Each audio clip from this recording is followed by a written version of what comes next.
আমরা যখন একটা পেশেন্ট আমাদের কাছে আসে, একটা কাপল যখন আসে, তাহলে আমরা কি কি টেস্ট করা উচিত? আমরা সাধারণত দেখা যায় যে আমরা পেশেন্টের একটা রুটিন একটা আমরা সিবিসি করি, একটা ব্লাড সুগার করি যে ডায়াবেটিস আছে কিনা, জাস্ট এটা ইনফার্টিলিটির সাথে রিলেটেড না। যদি ডায়াবেটিস থাকে তাহলে ডায়াবেটিস কন্ট্রোল করে নিতে হয়। আমরা যদি হরমোন 4টা হরমোন করি, FSH, LH, prolactin and TSH, এই 4টা হরমোন করলে আমরা 4টা রোগ সম্পর্কে আমরা ধারণা পেতে পারি। তার থাইরয়েড সমস্যা আছে কিনা, তার প্রোল্যাকটিন লেভেল বেশি কিনা, অথবা আপনার পিসিও কিনা, অথবা তার প্রিমেচুর ওভারিয়ান ফেলিওর হয়ে গেছে কিনা। এই 4টা টেস্ট দিয়ে কিন্তু আমরা অনেক কিছু ডায়াগনোসিস করে ফেলতে পারি।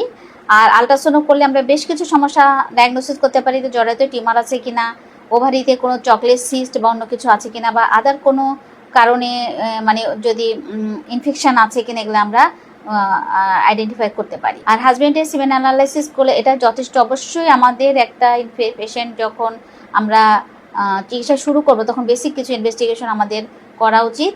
তো এই কয়েকটা টেস্টের মাধ্যমে আমরা কিন্তু আইডেন্টিফাই করে ফেলতে পারি যে সমস্যাটা কোথায়, এবং আমরা যখন সমস্যাটা আইডেন্টিফাই করতে পারি এবং সেই সমস্যা ধরে ধরে চিকিৎসা দেই, তখন দেখা যায় যে সাকসেসটা তখন মানে আমরা পাই। কিন্তু আমরা যদি আন্দাজে চিকিৎসা দিতেই থাকি, কোনো কিছুই পরীক্ষা নিরীক্ষা করলাম না, আমি থাইরয়েডের সমস্যা আছে কিনা সেটাও দেখলাম না, হাজবেন্ডের সমস্যা আছে কিনা সেটাও দেখলাম না, আমরা শুধু ওষুধ দিতেই আছি, সেটা কিন্তু আসলে ঠিক না। এইসব পরীক্ষা নিরীক্ষার অনেক বেশি টাকা পয়সাও লাগে না, 3-4 হাজার, ম্যাক্সিমাম 5,000 টাকা খরচ করলেই এই ইনভেস্টিগেশনগুলা করা যায়। তো আমার এটা বলার উদ্দেশ্য হচ্ছে, আমরা ইনফার্টিলিটি চিকিৎসা দেওয়ার আগে আমরা বেশি কিছু পরীক্ষা নিরীক্ষা করে নিয়ে তারপর আমরা চিকিৎসাটা শুরু